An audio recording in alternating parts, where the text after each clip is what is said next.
2018 yılında onları canlı yayınımızda da ağırlamıştık. Erzurum'da yaşıyorlardı. Erzurum'dan davet etmiştik. Davetimizi kırmadılar. 2018 yılında yayınımıza, Son Baskı programına da katılmışlardı. Şu sıralarda ATV ekranlarında yayınlanan Nihat Hatipoğlu ile hem iftara doğru hem de sahura doğru programının vazgeçilmez iki ismi. Türkiye'nin gönlünde taht kuran ve sesleriyle de herkesi etkileyen iki değerli kardeşimiz. Biz onları Fahri Elazığlı ilan ettik ve bundan da oldukça mutluluk duyuyoruz. Kimlerden bahsediyorum efendim? Fırat Türkmen ve Muhammed Ahmet Fesçioğlu'ndan bahsediyoruz. Canlı yayın konuklarımız. Hayırlı geceler diliyorum. Hayırlı geceler. Hayırlı geceler Furkan Bey. Çok teşekkür ediyoruz. Nasıl geçiyor Ramazan?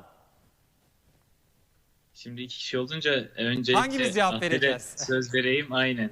Sonra ben alalım. Büyükten başlayalım. Muhammed Hocam'dan başlayalım o zaman. Muhammed Hocam nasıl geçiyor Ramazan?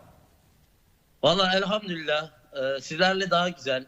Ben 2018'de Furkan Bey sizi nasıl bıraktıysak yine aynı canlılığınızla, aynı hareketliliğinizle Elazığ için, ülkemiz için bir şeyler vermek için oradasınız. Allah razı olsun, izliyoruz. Erzurumluyuz ama dediğiniz gibi Fahri Elazığlıyız. Ramazan çok güzel. Ramazan kötü olamaz ama bu virüs belası diyelim biraz daha hüzünlü geçirtiyor bizleri. Ama elhamdülillah gönüllerde iman var olduğu sürece Müslümanlarda bir sıkıntı olmaz diye düşünüyorum. İnşallah. Fırat Hocam sizde nasıl geçiyor Ramazan? Neler yapıyorsunuz? Vallahi Ahmet çok doğru yerlere değindi Furkan Bey. Sizi bıraktığımız gibisiniz. Hatta daha dinamik, daha iyi gördük sizleri. Biz de Ramazan, Ahmet'in dediği gibi geçtiğimiz Ramazanlara nazaran birazcık daha buruk geçiyor tabii ki.